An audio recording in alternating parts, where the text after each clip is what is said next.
I think the right dosage is the answer here. There are things that you can put on autopilot, and there are things that you shouldn't, and you can't. As long as the human beings are driven by their emotions, and 95% of our decisions are coming from the unconscious mind. That means we can't rely on something so rational and those type of AI tools to make it happen for us. And an aspect that it's I think it's a neighbor of this lie, they sit right next to each other, is the lie that the tools are the answers. And the tools are as good as the user is, right? So you need someone to activate the power of the tool. Of course, there are some fantastic tools. You can build this type of automations. You can do this if then that scenarios. You can do a lot of things with the right tools. But the talent behind the tool is what you're after. So as a company, you still need talented people to run the show, and you can't make it happen with the same level of thinking that you had as a founder. So you need to always put in your agenda. The first thing is build a fantastic team to run the show.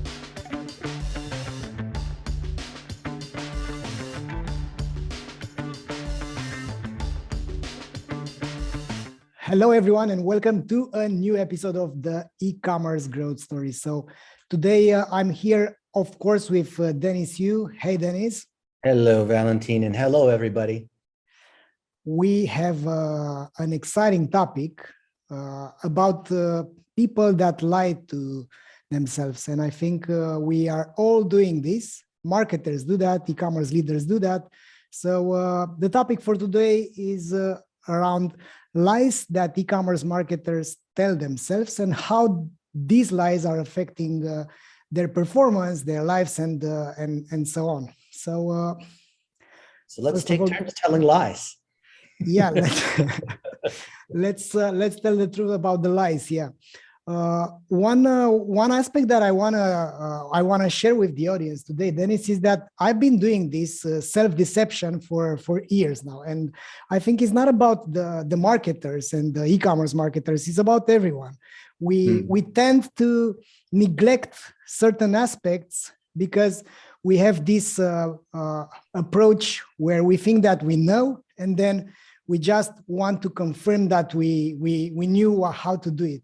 And I've been doing this for years, and this is really impactful.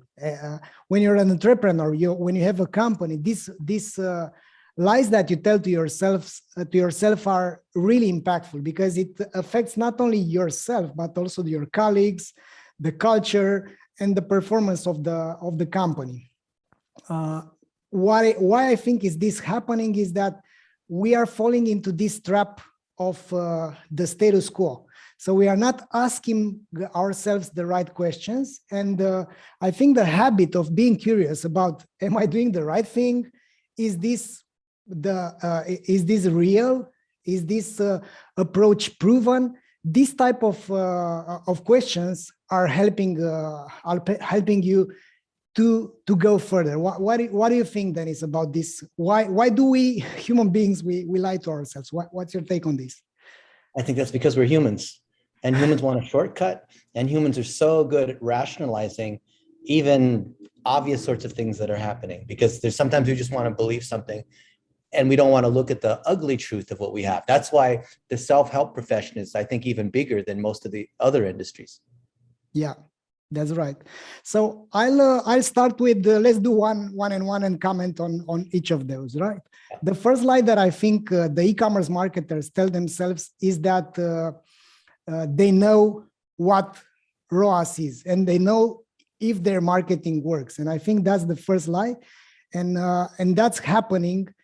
That's a lie because, first of all, if you don't have an attribution model which is proven, you lie to yourself. And now the attribution is really, I don't know, far away from the reality. So you need to be really cautious about it, and to use different ways to validate that the channels that you think you are using are really effective. And another reason why this lie is happening is because of the inertia. Many e-commerce marketers still think that it's 2020 and that you can look at Facebook ad campaigns manager and you can rely on those, even though not even then it wasn't a good idea to rely on that type of reporting.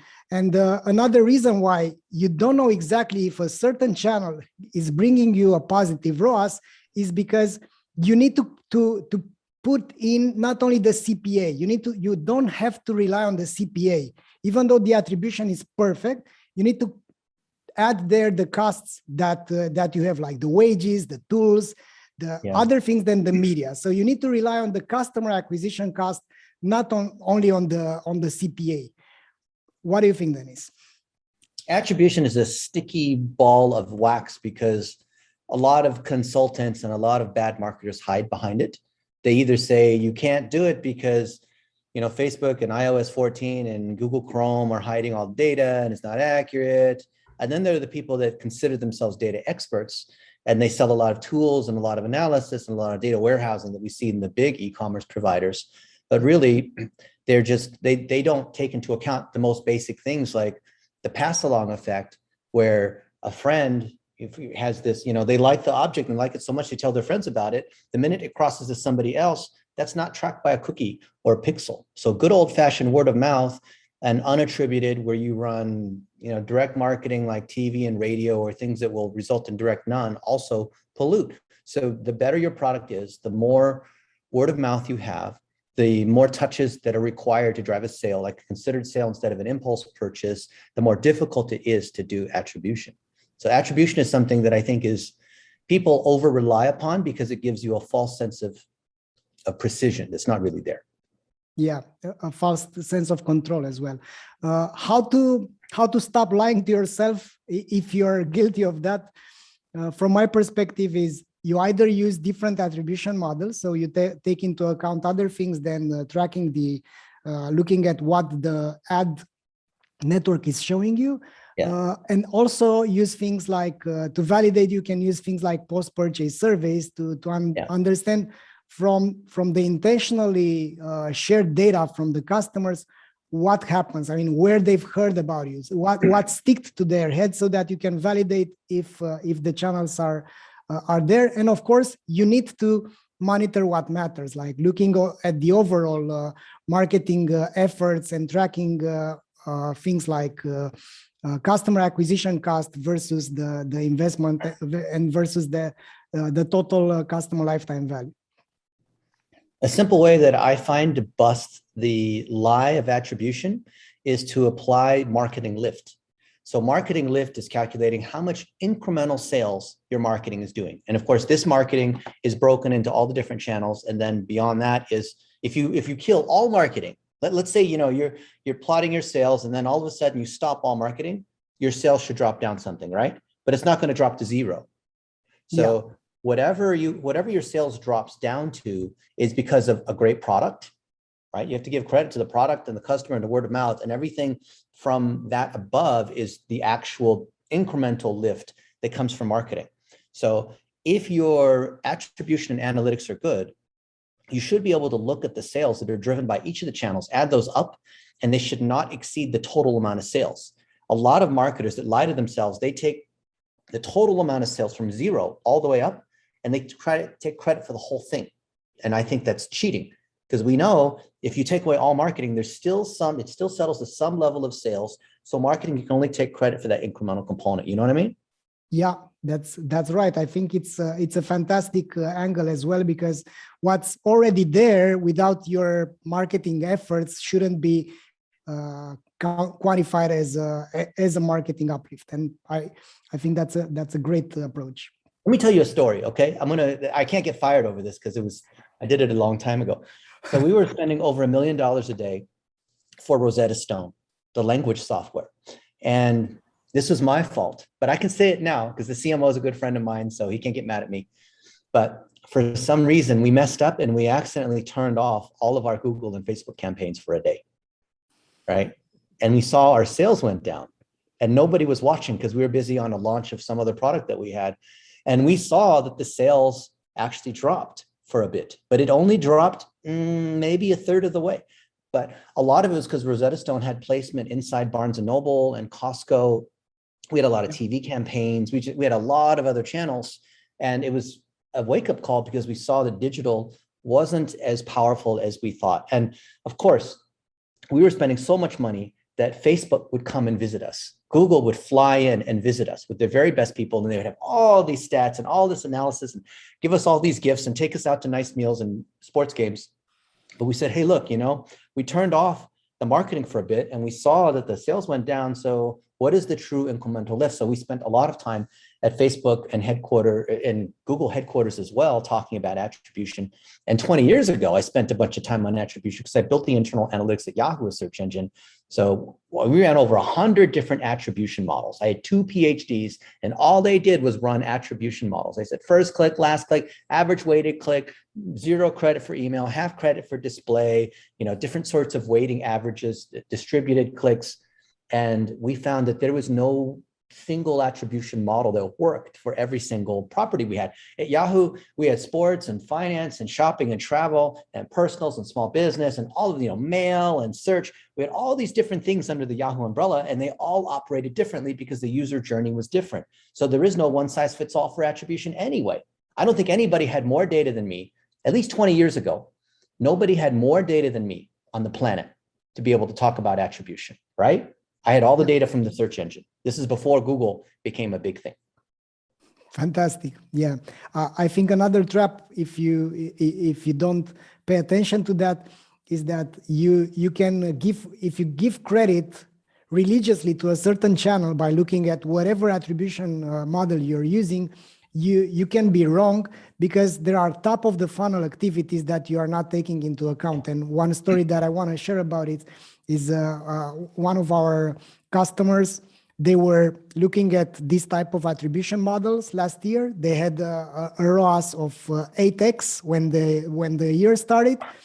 They realized that some channels are not working, like their social paid media was not working. They plugged it off, and they realized that at the end of the year, their ROAS the total ROAS for their marketing spend was only 2.5x. At the beginning of the year, they've started to do top of the funnel activities. The ROAS is not at 7-8x, but is at 4.5. So that's clear that those channels are sustaining each other, and people are not looking not touching a brand only through a channel. Yeah. Another lie, probably my favorite lie of people that do SEO and PPC, is blending in branded search terms.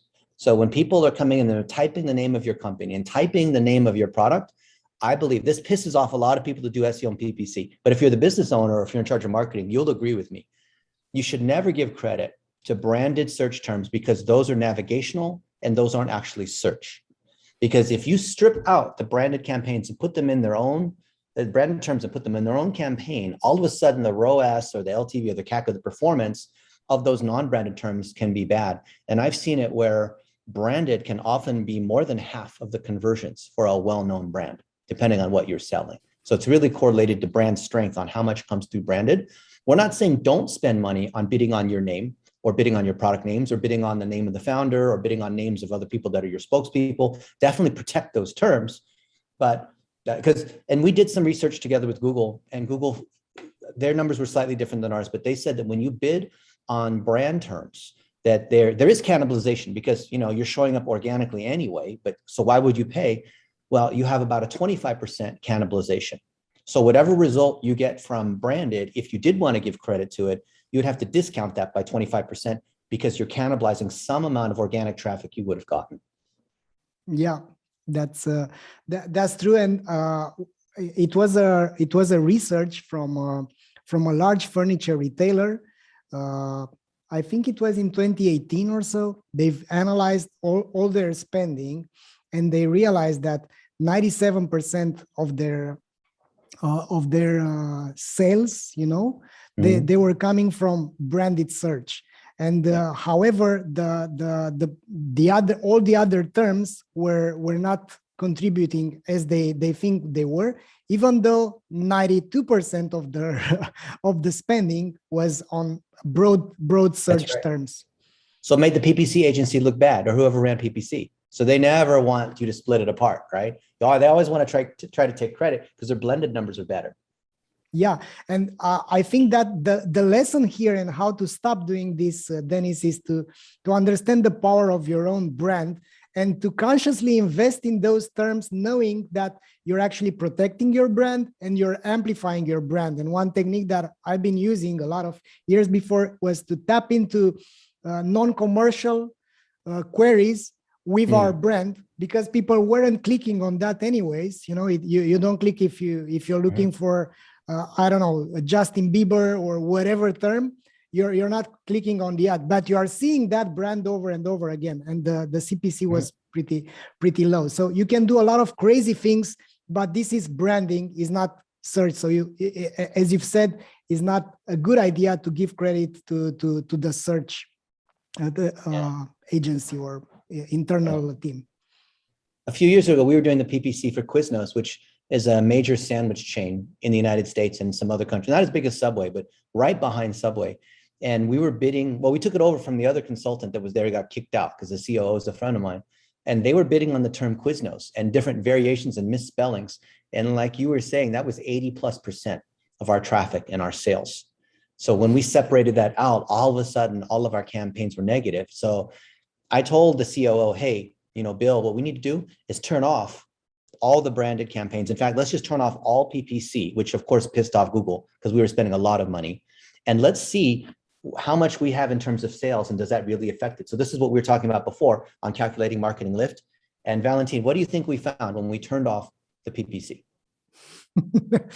It's clear. Yeah. So the sales fell down only a little bit. Yeah. So the other agency, the consultant was trying to take credit for all the sales that Quiznos was generating. But when we turned off the PPC, it was like it's very little because they were bidding on terms that we were already getting anyway.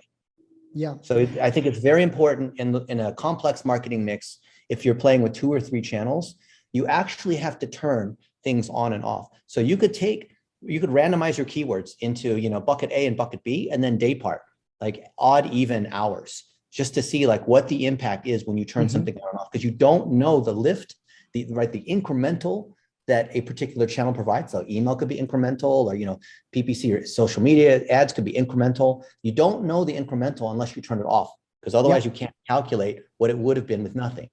There's no other way except to turn it off. We have been doing back in the, I don't know, it was 2011. I was running my e-commerce online car insurance company, and we were investing a lot of money for us. At that moment, we were putting something like 20K a day in Google AdWords. And we were looking at that. We were struggling to break even on total. And at some point, my partner said, you know what, let's turn it off.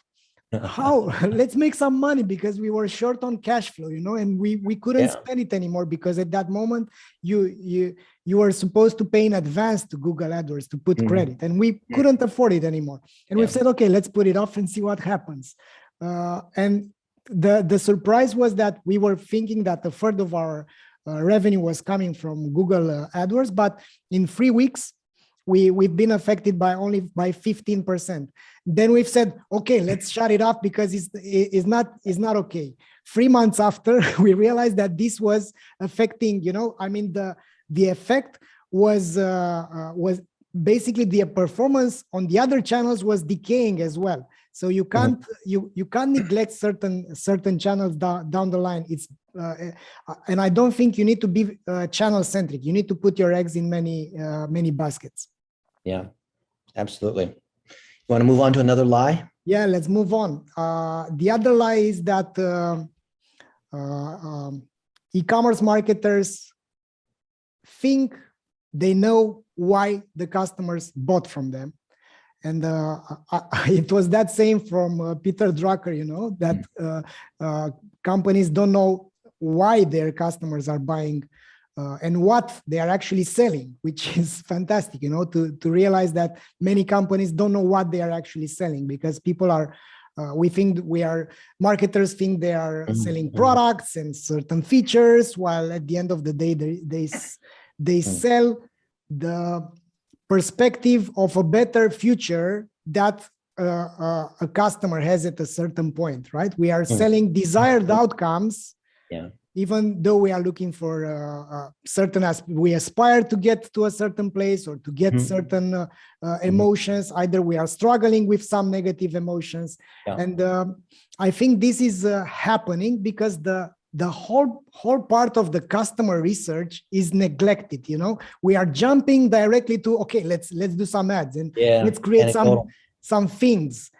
Let's do some creative campaigns without knowing why the customers Mhm. are buying. What's your Yeah. take on this? So you know the Jack Daniel's brand, it's a whiskey, right? Yeah. Tennessee whiskey. So we did some research for them, and they know that we're very good at data, and they had what they thought was strong research because they brought in these focus groups and they asked them, why do you like Jack Daniel's? What else would you drink? What is your lifestyle? What other brands do you have? You know, what do you think of the different flavors that we have?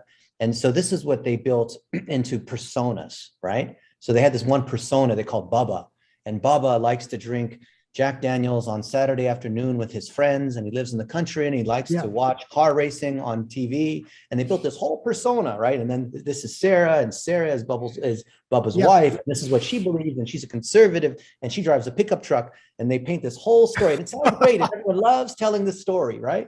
We did the same thing for WWE. Right, the wrestling, right? We said this. We had a name. I think his name like Jimmy, and you know, Jimmy tunes in the WrestleMania, and he really likes John Cena, and you know, he used to like The Rock, but now since you know, what he just tell all these stories, and you have these detailed stories, and they build these personas, right? But personas are a lie because it assumes that you have a mono customer that's just one kind of customer, but really you have a whole range. So we grabbed all their data for Jack Daniel's.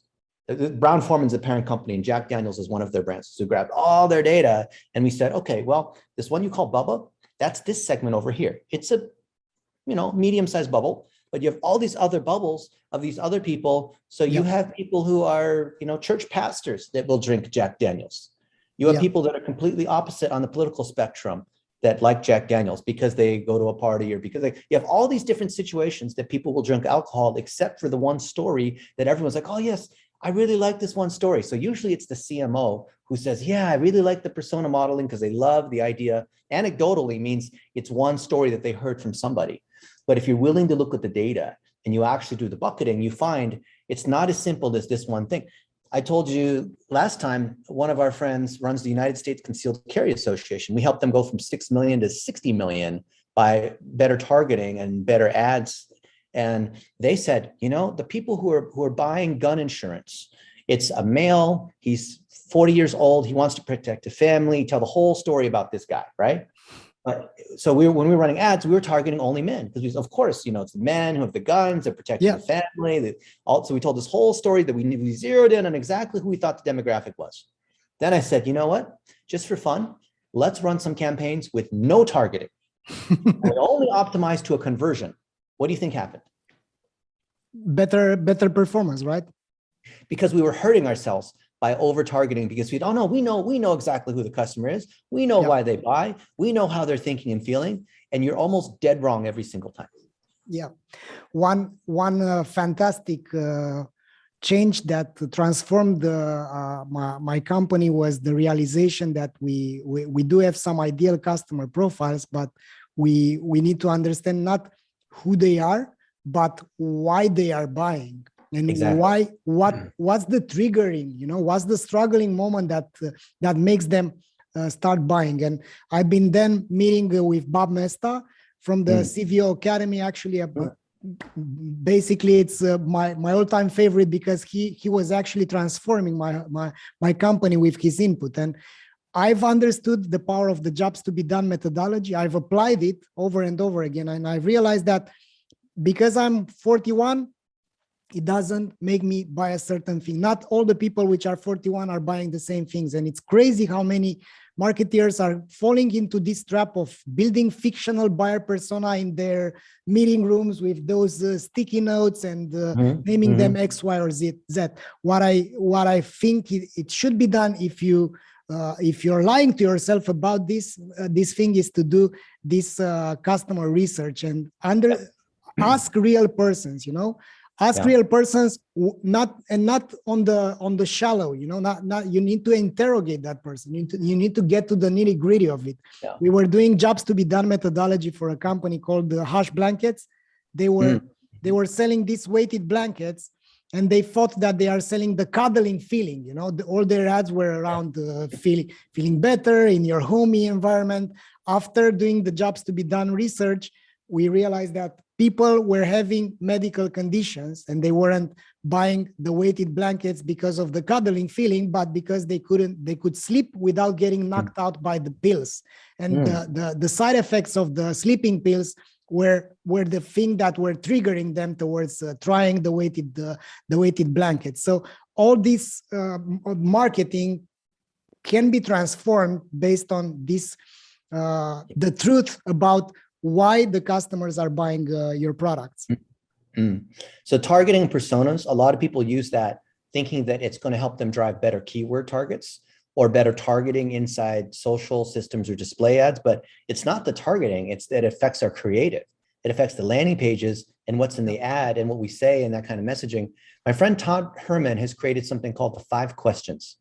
And these are 5 questions that he recommends that we implement immediately upon purchase as part of our operations. So when somebody buys, provided it's an item that's over a couple $100, so it's worth actually, calling these people, or you can sample and call 1 out of every 20 or whatever it might be. And you ask them these 5 questions.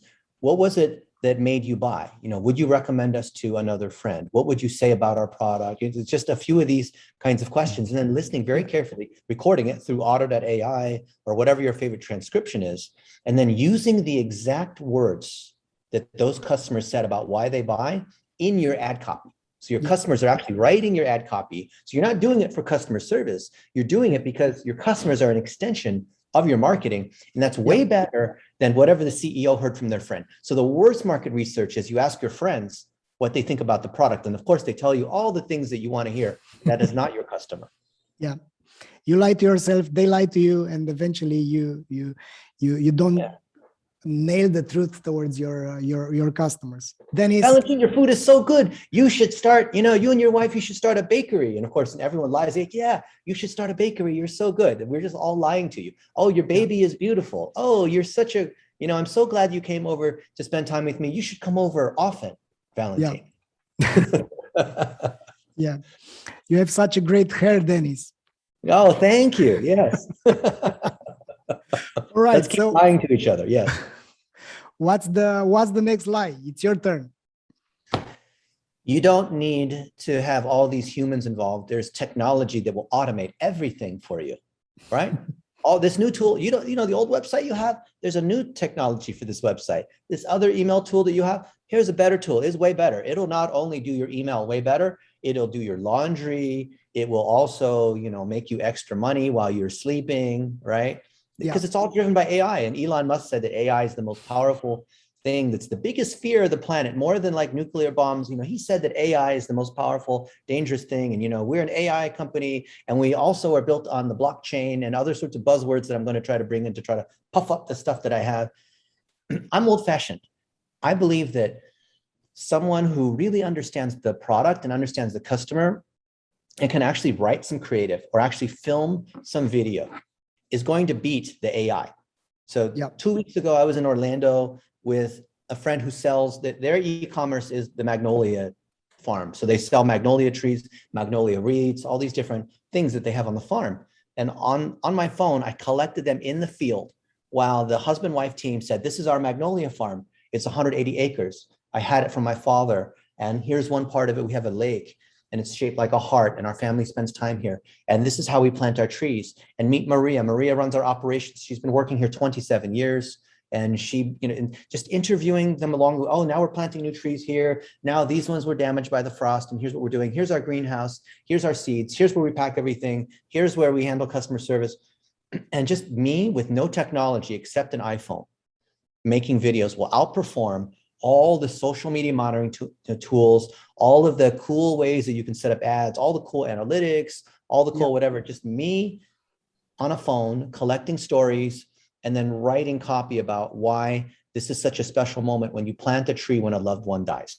You want to honor a loved one, and then take it from the family at the Magnolia Company to your family and how much they care about their people and how this means so much when you plant a tree in your grandmother's name when she dies, right? Yeah. Way more powerful. That creative part, the automation will never get there. All the tools, all the salespeople will try to tell you their technology is so good. I love technology. I'm a software engineer, but the lie is that people think you can do everything. That's right. I think the right dosage is the answer here.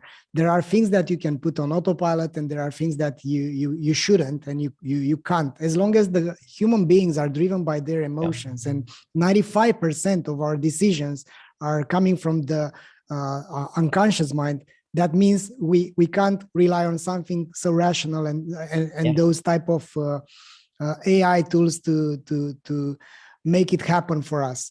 And an aspect that it's I think it's a neighbor of this lie, they sit right next to each other, is the lie that the tools are the answers. And the tools are as good as the user is, right? So you need someone to activate the power of the tool. Of course, there are some fantastic tools. You can build this type of automations. You can do this if then that scenarios. You can do a lot of things with the right tools.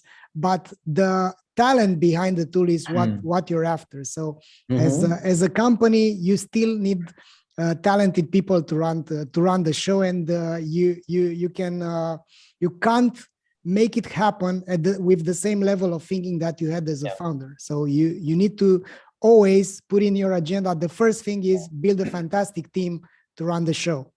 People all the time. Imagine if you were a carpenter and you're building a bookshelf, and then you messed up the bookshelf. Are you going to blame the hammer? You're going to say, oh, but if you gave me the $50 gold hammer, it'd be way better than the $10 normal hammer, right? That was clearly the reason that the bookshelf is all crooked. It's not me. It's not my fault. It's the tool. I would ask you, Valentin, in the last week, or just an average, how many new tools are you exposed to? That all promise everything, right? Promise it can do everything. Yeah, a lot of them. And there is this plethora of tools which are coming into the market, and pretty much that's why we decided as a tool vendor to focus on education and on how to use the tool, because the shortage is in the education part, is not in the tools. You can search for the right tools at this moment, and there are some small differences between them if we are being honest. But the difference is being made by the user of the tool. Yeah, amen, all day. And this is from someone who builds tools. It's kind of funny that you and I are building tools to manage these other tools, but we're still saying it's the people that are important. Yeah, that's right. All right, so let's move onwards to the next slide, which is that the e-commerce marketers say that they know their customer journey. They understood the customer journey and the buying process, and that's I think 99% of the marketers are falling into this trap, because if you are not consciously analyzing, it's not like you dictate, it's not like you craft the journey and they need to go through these paths, that's what you think the customer journey is. In order to understand the customer journey, you need to ask your customers and to understand their buying process. And they have all sorts of touch points that you're not aware of. However, there are certain parts of the whole buyer's journey that are there, but how they get from a step to another, what is the emotion at each of those steps, this is something which is really important. And I've been doing this emotional mapping. I think I told this story, but I'm going to repeat it because it makes so much sense. We were having something like 12 people in our customer service. We were calling our customers to renew their insurance, but nobody's happy when they hear that. So our emotional state, the girls there in that department, they were saying, "Hello, Mr. Anderson, your insurance," and mainly we weren't empathizing with our customers. So we understood that we need to change the game. And we were always starting with the low voice. Hello, Mr. Anderson. We do know that this is not the greatest news, but we have great news. We have found a better price than you had last year with this company and so on. So mainly that's what matters, to empathize and not to realize that you have a journey as a company and customers have their journeys. And unless you understand the desired outcome, what your customers are after, you are just throwing spaghetti on the wall. Amen. So we were doing some social media ads for the world's largest furniture company, which is Ashley Home Store. And through their corporate office, they gave us all of these materials and ads. And they said, this is what we want to use because it's all branded and it's shot professionally and perfectly. Clearly, they spent a lot of money on this whole folder of creatives. They said, we can use these in our ads on Google and Facebook. And we tried using them and they didn't do very well because they clearly looked like ads and they were promoting all the new things that this company was coming out with. And they were changing their name from Ashley Furniture to Ashley Home Store. But still, everybody that I know, including me, we still call it Ashley Furniture because that's what we've known for many, many years, right? Is the world's largest furniture company, largest manufacturer of furniture, largest retailer of furniture, way bigger than IKEA because they have more stores. IKEA only has like whatever, 30 stores. These guys have 700 stores. So we kind of decided to go rogue and ask for forgiveness instead of permission. So we said, you know what? I know corporate told us to say this, but just for some of the stores, we're going to run other ads and we're going to take cell phones and we're going to record our own little videos. And we had some videos that were made of people we ran some videos that were from a guy in Arkansas and we showed him in a store in Seattle. And we even showed furniture that was out of stock that they didn't even carry anymore. So our number one, we had hundreds of ads. Our number one highest ROI generating ad was of $197 or the $297 sofa, one of the cheapest sofas you can buy, but it came in multiple colors. So you could, if you're a poor student, you could use it in your dormitory and at least have a sofa. It's either have a sofa or you can't even have a sofa. It's a cheap sofa, but it's nice.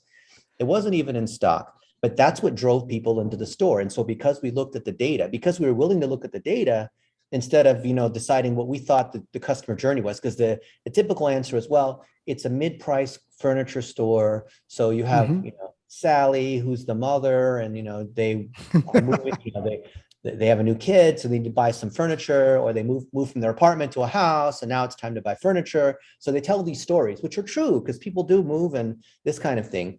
But when we zeroed in on what actually was resonating, and then we used the $1 a day strategy to be able to test each of these creatives. So we literally just spent $7 for each creative, but we had hundreds of creatives.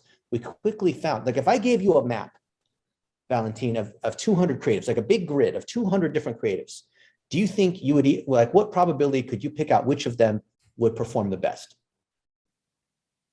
You wouldn't know, right? Yeah. I wouldn't know. So we made all these ads. You need to test. And the ads that I thought, I think this one's really clever. This one's going to do the best. This one features a pretty woman. It's going to do better. Or this one's not going to do very well because it looks very plain. And, I don't like the background and I don't like what they're saying. And I don't like what the product's in there. But I was completely wrong. The ones I thought were going to be the ones I thought were the worst were the best and vice versa. And that's how we found that the number one item was this old sofa that was not even in stock anymore. My friend runs data mining at Capital One. Capital One, I think, is the largest mailer on the planet. They send more direct mail because credit cards, right? They're one of the largest credit card companies. And they do the exact same thing. They have, in this one room, they have hundreds of designs. I think they have like 50 designers, full-time designers. And all they're doing is designing new backgrounds for the credit cards, right? And so my friend who ran data mining, he gave me a sheet and he said, hey, look at all of these designs. Which of them, what do you think? Which of them do you think is winning? Which of them do you think is doing the best? I'm like, I think I bet you these ones did really well. And which ones do you think did the worst? Probably these ones over here. And then he said, do you know which one won? So he had all these different designs of like backgrounds and animals and the favorite sports team and like all your family and, the sunset. You can imagine like all the different credit card backgrounds. The one that did the best was it looked just like this. It was just a plain bluish kind of greenish square. It was just this. You would never guess. Yeah.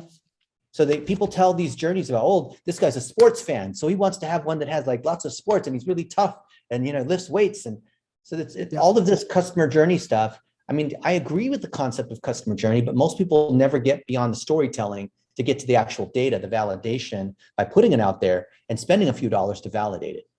Yeah, and another thing which I think it should be addressed is that in terms of the customer journey, what happens after the customer has placed the order is crucially important, so that you can bond with create a relationship with the customer, while all the marketing things that's not our job, but whose job it is, to take care about how the customers are feeling afterwards. And this is a blurry zone where, while this is the most important thing, because you have this, you can have this buyer's remorse, you can have this anxiety towards, have I done the right thing buying this? Is this going to arrive? Whatever.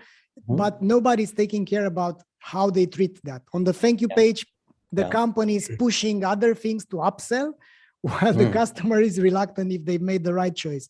And they have this stupid, even I've seen this on the thank you page of even on Nike, that they had this standard, your order 1X08709 has been placed, thank you for your order. But there is a place that you can leverage, because that's a place where you can diminish the anxiety and increase the willingness of the customer to buy again from you. You can plant the seeds for a future purchase by how you position yourself and how well you play your game over there.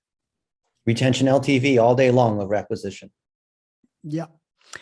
All right. Next, what's the next slide that you want to address? I think it's the biggest lie of them all. And that is the lie. That is the words that come out of what your colleagues and other people in the industry say about their stats. Everybody seems to lie because they don't want to say that they're struggling. So you feel like you're struggling, and well, I talked to so-and-so and they said they did $2 million last month at a 6 ROAS, right? And then that gets spread around like gossip.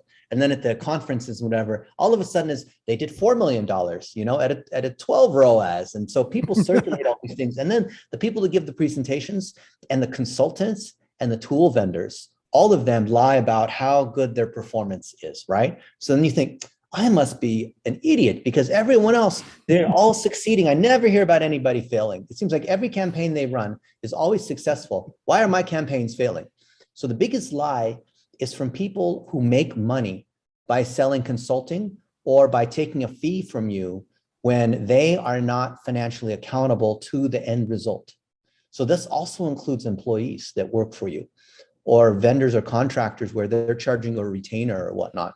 The only one who's, I believe, truly going to be honest is whoever their money is accountable for the sale. If it's their money that they're spending on the ads and spending on the people and spending on the operations, that's the person who has an incentive to care. The other people have an incentive to lie to you because they want to keep their job, because they want to sell you more Google ads. They want to sell you more tools. They want to sell you more of their services.